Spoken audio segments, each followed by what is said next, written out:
I promise I'm back. Good evening once again. In front of you is Tumnad. Today you're going to be looking at the nervous system. But please, if you have not yet subscribed to my channel, please make sure you subscribe. You turn on the notification bell so that whenever I load a video, you are able to get notified and be the first to watch.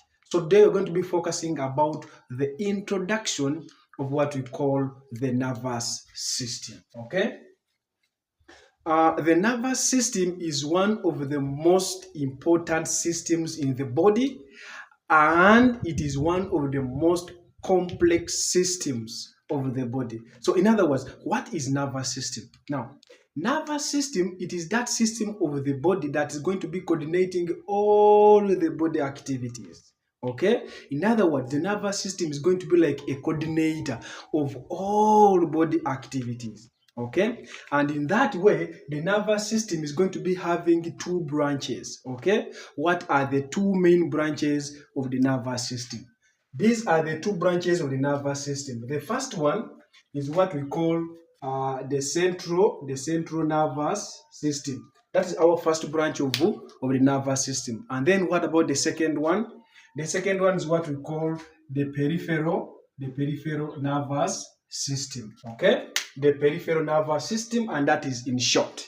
Okay, now we are going to be first talking about these two branches of the nervous system, because these two branches, they are the one that makes up what we call the nervous system. Okay, so now when talking about the central nervous system, we need to first understand what is going to be composed of what we call the central nervous system. Mainly there are two parts that make up the central nervous system. And what is that? And of course that's going to be the brain and then the spinal cord. Okay, the central nervous system is going to be made up of the brain and then the spinal cord. Okay, it's going to be made up of what we call the brain and then what we call the spinal cord.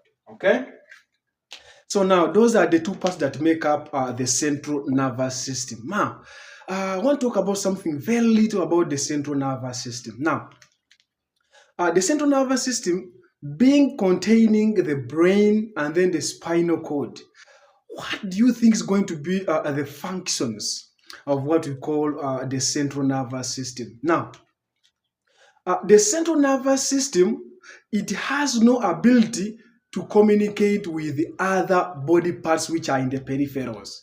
It means we have that kind of connection that's going to be connecting the other far organs to the central nervous system. Okay, meaning that the other system from the peripherals are going to be sending the sensory information, and then the information is going to be interpreted by the central nervous system, and then the central nervous system will generate the motor response. Okay, so now we have seen now the central nervous system is going to be responsible for receiving sensory information. Okay, so the first function is going to be as what we call receive sensory information.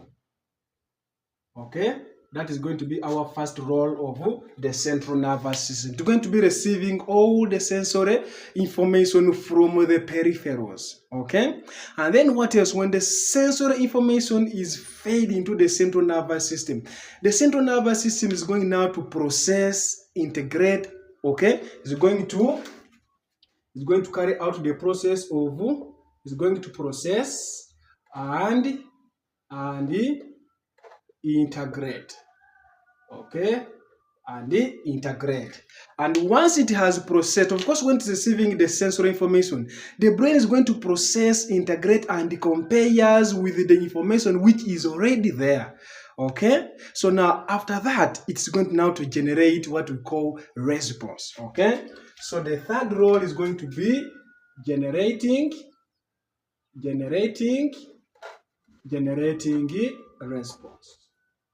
Okay, generating the response. So now these are the three basic functions of the central nervous system. Okay, receiving the sensory information, doing the process of integrating and processing, and then also finally generating generating the response, okay? And the response is going to be more of motor response, okay? We need to first see how is the central nervous system able to get the sensory information, and how is it going to be generating the motor. All the information that is going to be coming,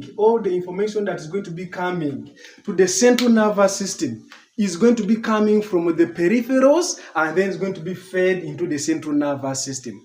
What does that one mean? It means when we come to the peripheral nervous system, the one which is going to be responsible for feeding the central nervous system with the sensory information, and then also it is the peripheral nervous system which is going to be responsible for carrying the motor response from the central nervous system to the far ends, which are going to be maybe the muscles and all that. So now, looking at the basic functions of the peripheral nervous system, we have already seen that it is going to be carrying what we call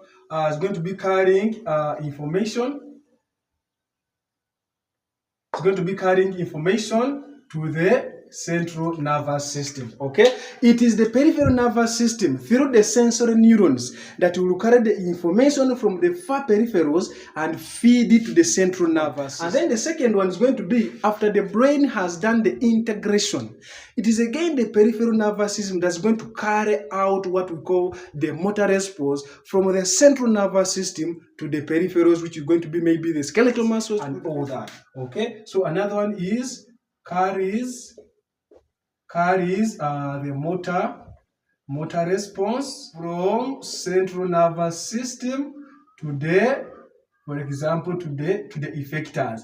And effectors can be it can be the glands, it can be different muscles, it can be a lot. It can be a lot. Okay? The peripheral nervous system is responsible for feeding the sensory information to the central nervous system, and also it is responsible for carrying the motor response from the central nervous system into the peripherals. In other words, the peripheral nervous system is a communication line between the central nervous system and the peripheral nervous system, okay? So that one's becoming very clear, meaning that the body organs all over the body, they are going to be communicating with the central nervous system through what we call the peripheral nervous system. The central nervous system cannot receive the information if the peripheral nervous system is having a problem. Okay, hope that one is clearly noted. Okay, so now when we look at peripheral nervous system, you're going to be having that kind of part which is going to be feeding the information to the central nervous system, which is going to be now the sensory input. Okay, it's going to be the sensory input. So we are going to be having what we call the sensory. It's going to be having what we call the sensory input. And also, after the sensory input or the sensory information has been fed to the central nervous system, the central nervous system is going to generate what we call the motor response. Okay, meaning that you're also going to be having a section of what we call motor, we may call them motor division. Okay, so now the sensory information is going to be accessing the central nervous system, meaning that this is going to be now our afferent pathway, okay, through which the sensory information will pass to reach the central nervous system. And again, the motor response is going to be now exiting the central nervous system to the final destination, meaning that the motor response is going to be more of efferent pathway, okay?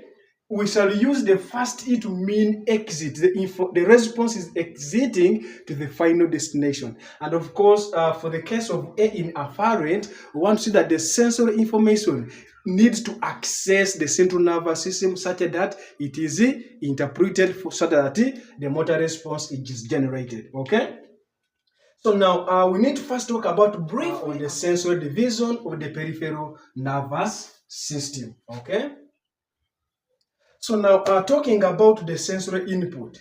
So now the sensory or afferent pathway, it is the kind of that pathway that's going to be feeding the information to the central nervous system.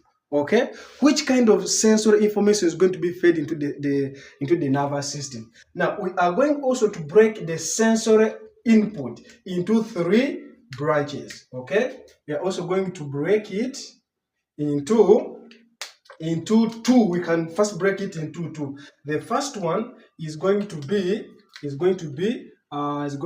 spatial. Is going to be the spatial senses. Is going to be the spatial senses, and then we are also going to be looking at what we call the general. Also looking at what we call the general senses. Okay. So now these are going to be the sensations which are going to be picked from the far ends by the sensory neurons, and then they are fed to the central nervous system for perception and the other processes, such that we are able to generate the motor response and come up with the reality of what we call awareness. For example, when I see these markers, the information is going to be carried, of course, by a specific sense organ, hits the cerebral cortex, such that I become aware of the different markers, that they are of different colors. Okay, it is such a beautiful thing. Okay, but we only become aware when the sensory input reaches what we call the awareness levels, or which we may call the cerebral cortex. Okay, if the sensory input doesn't reach the cerebral cortex, we cannot become aware of that. We shall look at the examples of some of the messages or some of the sensory input which doesn't reach the cerebral cortex, and these processes are happening in our bodies without our awareness. Okay. So now we're going to be looking about what we call the spatial senses. What is spatial senses in simple terms? In spatial senses, these are going to be our sensations that are going to be taken from a specific organ through a specific cranial nerve, and then it is taken to the central nervous system for the perception. Okay, the first one is going to be, for example, the nose. The nose is going to be one of the spatial sense organ. Why am I saying this? The nose is going to be providing us with what we call a sense of smell. Okay, it's going to be providing us with what we call a sense of smell. You may find some other people calling it olfaction. Okay, and of course you have to be beautiful in mind that that's going to be now the olfactory nerve taking these sensations, feeding into the central nervous system for processing. Okay, again we also have what we call the eyes. The eyes are going to be giving us the sensation of what we call sight. Okay, what we call sight, or you may even call it vision. Okay, you may even call it vision. Okay, what else? We have the ears. The ears are going to be providing us with two kinds of sensations, but primarily we're going to be having the sensation of hearing. Okay, we're going to be having the sensation of what we call hearing. Okay, you cannot hear from the nose, you cannot hear from the eyes, you cannot hear from the mouth. Okay, meaning that this one becomes a spatial sense, providing us a particular kind of sensations. What else? We have two systems in the ear. Okay, one of the systems is responsible for hearing, and then another system is responsible for what we call balance, or we may even call it equilibrium. Okay, another one is what we call equilibrium. Okay, is what we call equilibrium. Okay. What else? In most cases, when we come to the tongue may also be considered among the spatial senses, can also fall under the general senses, because we have that kind of sensation which comes from the tongue, but it cannot be sensed anywhere. Okay, and what's that type of sensation that comes from the tongue? And that's the taste. We cannot have the sense of taste from the eyes, we cannot have the sense of taste from the skin here, we cannot have the sense of taste from the nose, we cannot have the sense of taste from the ears. We only have the sense of taste from the tongue. Okay, so to some extent it also qualifies to be a special sense, but there are very many other sensations that are going to be coming from what we call the tongue. So now a sensation of taste is also under the special sense. So I'm going to put taste also among the special senses. Okay, so now that briefly covers the special senses under the sensory input to the central nervous system. What else? We're going to be looking about what we call the general senses. Now, when we talk about the general senses, we're going to be looking at one specific area or one specific organ, but we're going to be having multiple sensations coming from there. Okay, you're going to be having multiple sensations coming from there. What is that kind of organ, or what is that kind of system that's going to be having very many sensations coming from there? The first one is the skin. Okay, so now when we are talking about the general senses, the first one I'm going to be talking about the skin. Okay, I'm going to be talking about the skin. Now, when we're talking about the skin, we have a lot of the sensations which are going to be coming from the skin. What are these? We have the sensation of touch, we have the sensation of pain, we have the sensation of pressure, and all that. Okay, so we are going to be having sensation of pain, which is going to come in from the skin. We are going to be having the sensation of touch. We are also going to be having the sensation of we can have sensation of what we call pressure, and very many others, but they are all coming from what we call the skin, meaning that it is not somehow specific. It qualifies to be a general sense. What else? We have what we call the locomotor system. Okay, we have what we call the locomotor system. Okay, and when we talk of the locomotor system, these are the sensations which are going to be coming from some of the different body parts that are going to be aiding us in locomotion. As you're hearing the word locomotor system, meaning that is dealing with our movement. What are those ones? We have the skeletal muscles. Okay, we have what we call the skeletal. We have what we call the skeletal muscles. We have what we call the ligaments. We have what we call the ligaments. We have what we call the tendons. We have what we call the tendons, and all other joints. Okay, even the joints. Okay, even the joints. So now all a combination of the sensation which are going to be coming from these ones, they are going to be categorized under what we call the locomotor system. They are going to be aiding us in what we call the locomotor system. And all the sensations which are going to be coming from what we call the locomotor system, they are going to be what we call the proprioception. Okay, it is what we are going to be calling the proprioception. So now all the sensations which are going to be generated from the locomotor system, they are going to be a sensation which we have been calling the proprioception. What is proprioception? In most cases, when I lift my hand like this, even the sensation of the position of one of my body part, okay, is also going to be one of the proprioception. In other words, the brain is going to be aware of all the positions of our bodies where they are at that particular moment. For example, if I do the hand like this, the central nervous system can interpret even when I'm not seeing, and I bring the other particular hand and they meet together. Even at the same time, I can close my eyes, but I'm able to know the position of all my body parts. For example, I'm able to know that this is my eye, and this is my nose, this is my mouth, this is my hair, and all that. So how do we get to know that even when we are not seeing?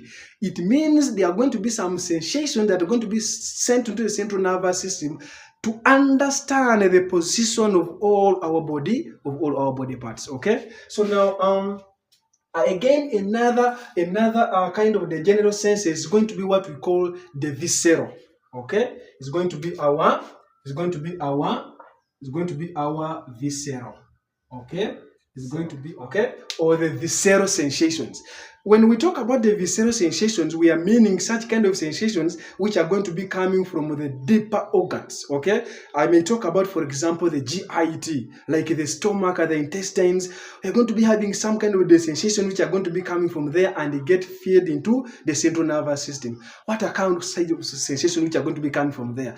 For example, when you eat food and it falls into the stomach is going to kind of stretch. So now that kind of sensation of stretch is going to be picked by the sensory neurons and then fed into the central nervous system. For example, we have the sensory fibers of the cranial nerve number 10, which is the vagus nerve, is going to be sensing that kind of stretch and sends through the sensory pathway to the central nervous system, primarily the medulla oblongata, and then the motor response will come back to the stomach and leads into what we call the churning process and then absorption of different substances in the GIT, or which we call the vagal reflex. Okay, so now which kind of sensation is going to be picked in this way? Stretch, or what we call distension.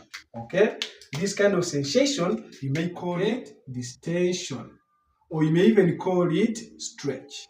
Okay, and then also sometimes you may have some kind of pain which is going to be coming from the visceral organs. Okay, like pain. You may have even like abdominal cramps. Such kind of sensations are going to be picked and then sent to the central nervous system for a corrective response. Okay, so that kind of sensation, I can call it for example the Dow pain. Okay, so now we are going to be seeing some kind of pain sensation which may call the Dow pain or the abdominal cramps being picked from the viscera and then going to be sent into the central nervous system for motor response to be generated. Okay, so now that's a little summary about what we call the central nervous system. So now, after we have fed the sensory input to the central nervous system, now we are going to be seeing now generation of the motor response, okay, which is going to be part of what we call the peripheral nervous system. So now let's briefly talk about the motor division, okay, what we call the motor division. Okay,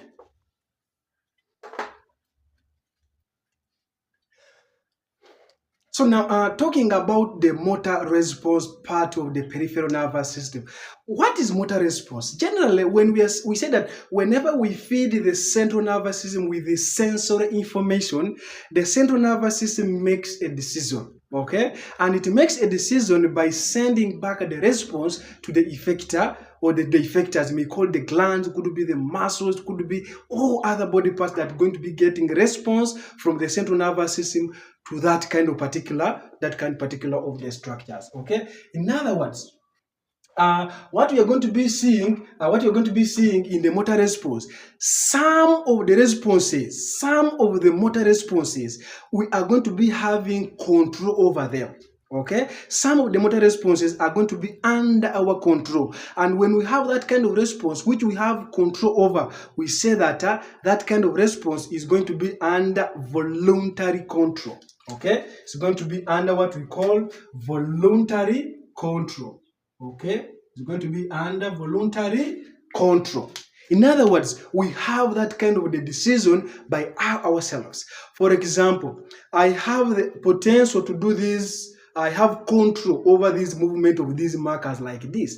I have control over the movement of this head like this, nodding it in front and nodding it in sideways, meaning that that kind of motor response, I have fully control over it. So now that branch of the motor response that's going to be dealing with this kind of response, where we have fully control over it, is what we call somatic nervous system. Okay, is what we call somatic nervous system. Okay, in other words, all the responses which are going to be coming there, we even have control over them. We can have the decision. Okay, so now in this kind of somatic, we're also going to be having all the activities, skeletal muscles. Okay, of what we call the skeletal muscles. We have fully control of all the skeletal muscles which are going to be located in our bodies. We have fully control over them. That's why someone is able to control the outer anal sphincter muscles, the outer urethral sphincter muscles,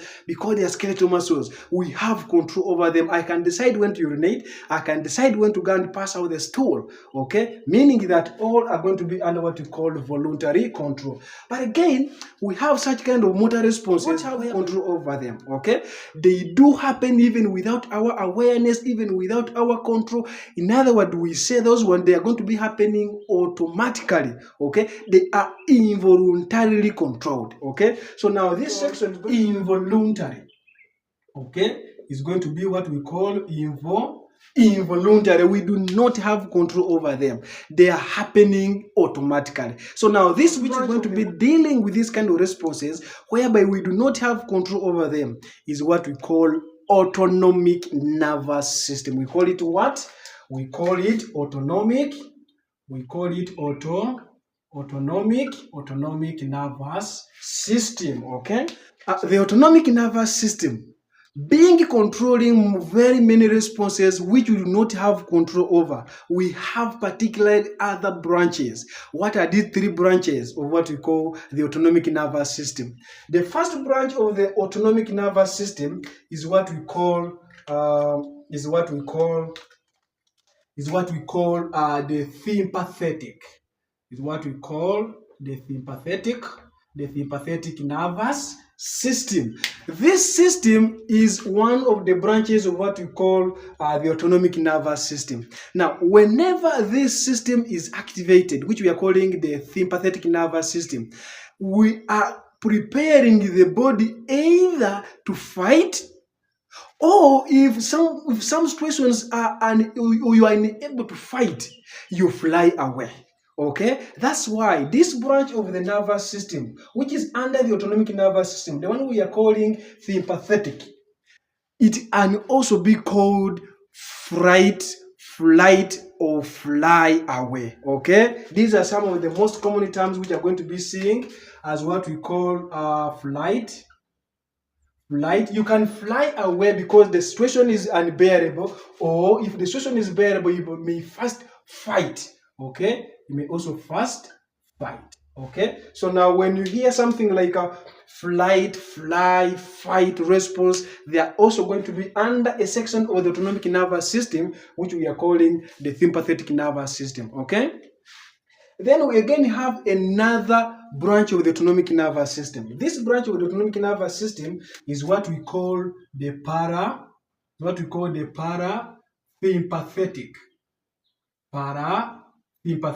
nervous system. Now, this branch of the autonomic nervous system is super cool and beautiful.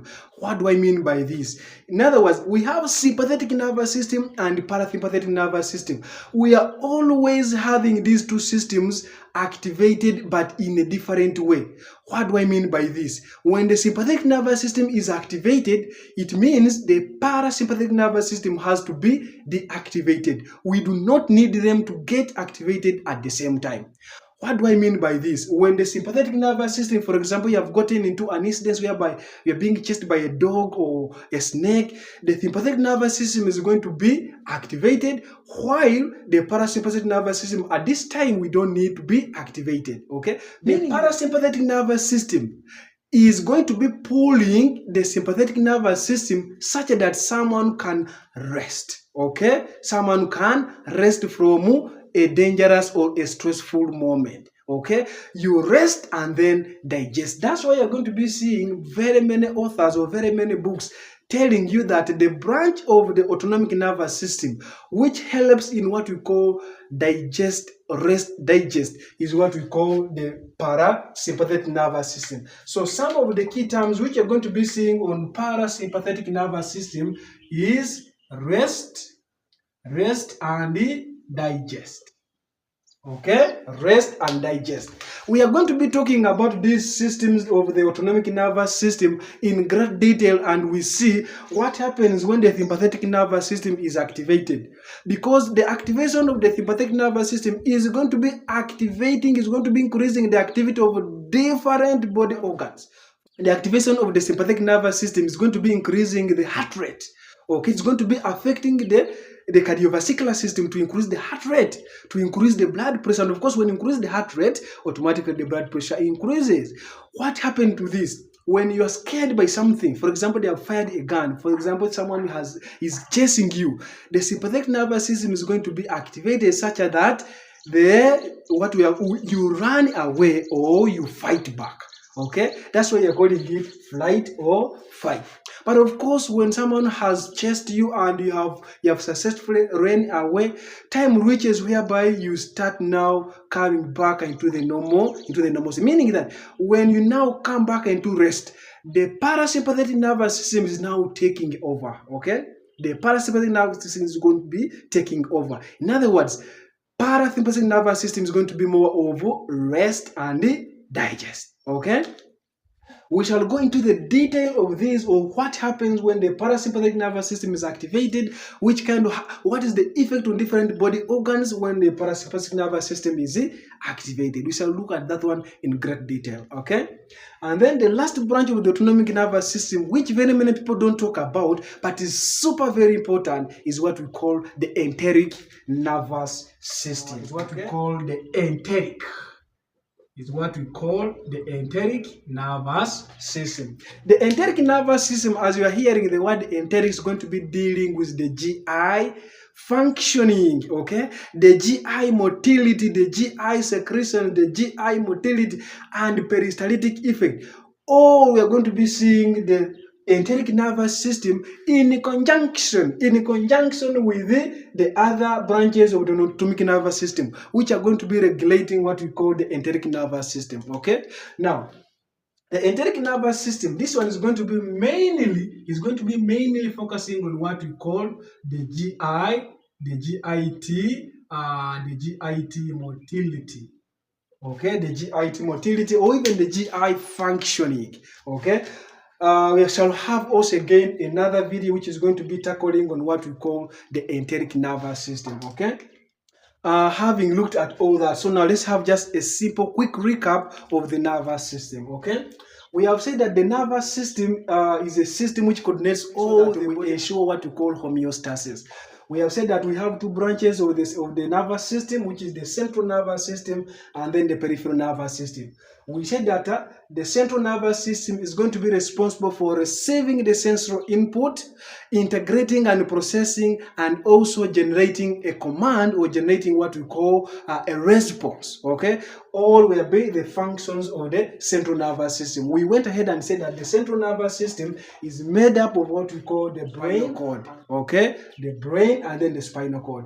We said that the central nervous system is going to be receiving sensory input, and then after they generate the motor response, which are going to be part of what we call the peripheral nervous system. So now our peripheral nervous system is going to be having two kinds of divisions.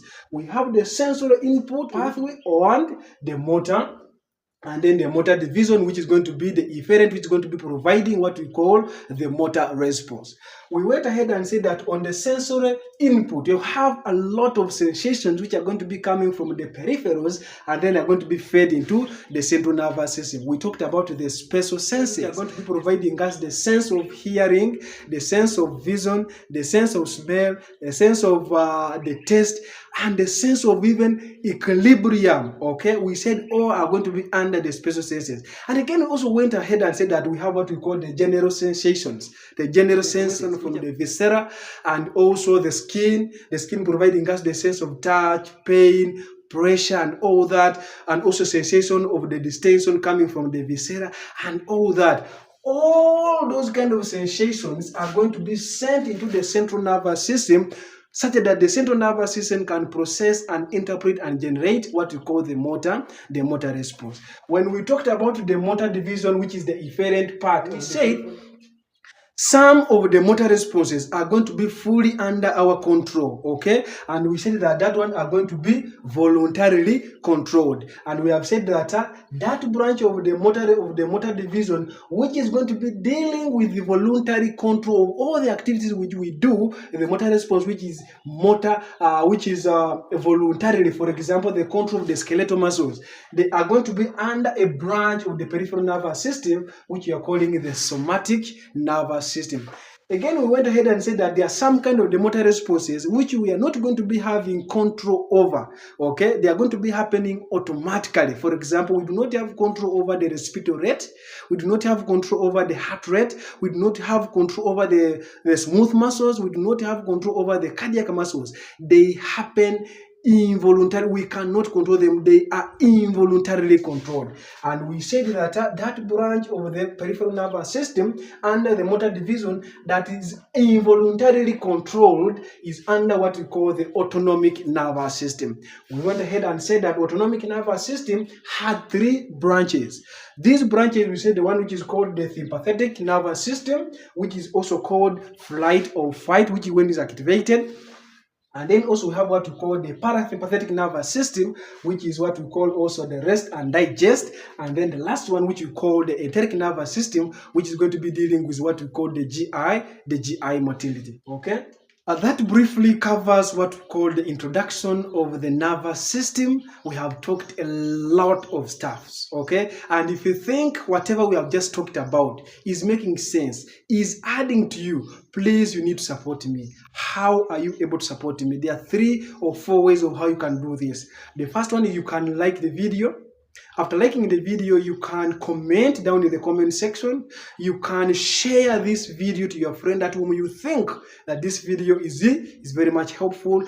And finally, don't forget to subscribe. Okay? Thank you very much for listening to me. Tumnad, as always, until we meet next time.